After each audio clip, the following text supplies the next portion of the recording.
Hi guys, it's Benji back again. I hope you're all doing well. So today I wanted to discuss another thing that I've been writing about recently. It's in Machina Utopia and it's also in the new book that I'm writing, which I'm going to keep secret for now, just in case. But I promise it's coming along the way. I want to talk today about youth discrimination. So by this, I'm not meaning youth discriminating against someone else. I'm talking about people discriminating against people for being young, for their age, for their youth. Okay, so I'm going to do the usual thing. The first half of this video is going to be about youth discrimination in general, very general, and the second half is going to be how youth discrimination is addressed in Machina Utopia. For that point, I'll put some spoilers alerts before we do it, okay, as usual. Youth discrimination, like I said, generalizing it very generally, is basically when people discriminate against people for their age, for being young.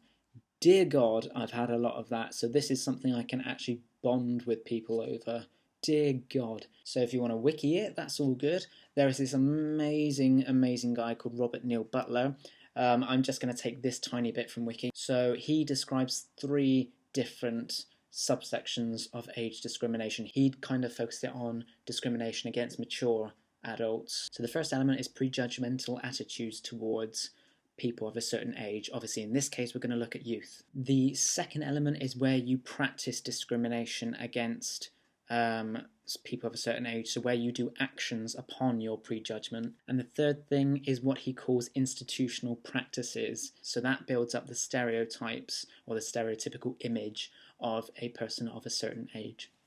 So I've had age discrimination so much in my life. I'm probably still going to have it later on in life. Believe it or not, I'm actually 27.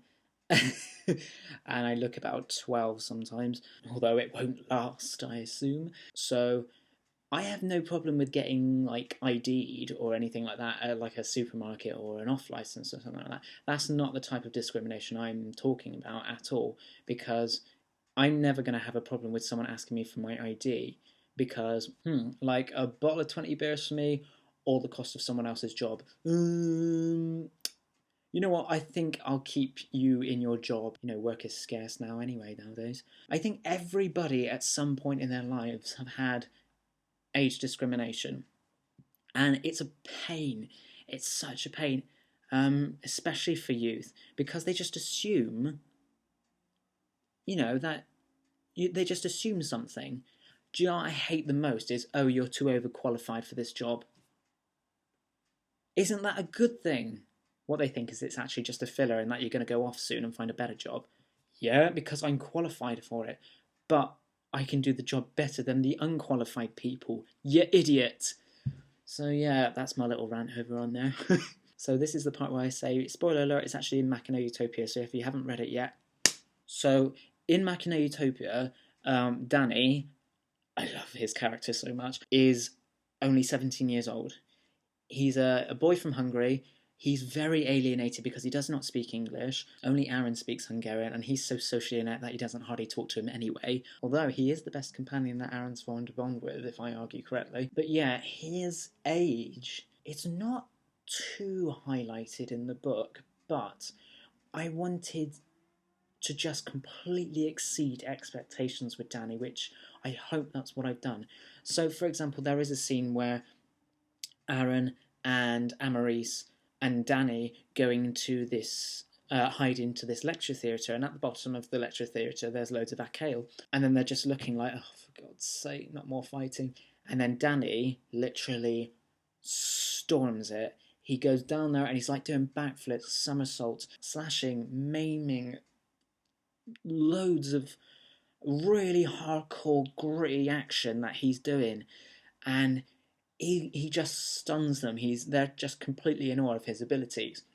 So he is arguably he is the best combatant in the actual book, in my opinion. The reason why I made him the best combatant and why he's so incredible is because, well, there is no reason. Thinking of it, there is no reason. I think because of my personal experiences in my life, I wanted to make the youngest person the most talented. I wanted to make the youngest person the most surprising. I wanted him to exceed all expectations because he is an extraordinary guy. And if someone literally turned around to Danny and say, you can't do this because you're not 18 or you're not 21 or something like that, it's stupid. It's really, really stupid. It's like, can you imagine what Danny would say to you if you said to him in Hungarian, no, you can't go with Aaron. You can't go with Amaris. You can't have your right to defend your family's name. You can't be a curator. You can't go into Dorville. You can't go to the Dogma. You can't do this because of your age. He's stupid. Do you really think that he would let you say no to him? He wouldn't care. He would just literally he'd probably just stare at you like this and walk past you. It's that stupid. I think there are some sentences spoken by certain characters, maybe even Aaron, I think, actually, in the book, where it's like, he's only 17, he's only a kid, he's really young, or something like that. Now, Aaron's not a perfect person. No character is, no person is, in real life as well, obviously. So I hope in this series as well, that's something that's overcome as well. Danny's faced huge discrimination in his life on his age. And what's the point? He's actually better than most of the combatants in the Dogma. Most of the students in the Dogma at fighting. And he hasn't even been there. So the moral of my story, I guess, is don't discriminate on someone based on their age. I'm saying this because it is so blinking simple. And the same goes on other ages as well. It isn't just about youth, it's always about, no matter what age you are, whether you're 20 or 120 or anything in between or even before that, whatever. Who the heck cares? Who cares? I could say, how about you just don't judge at all?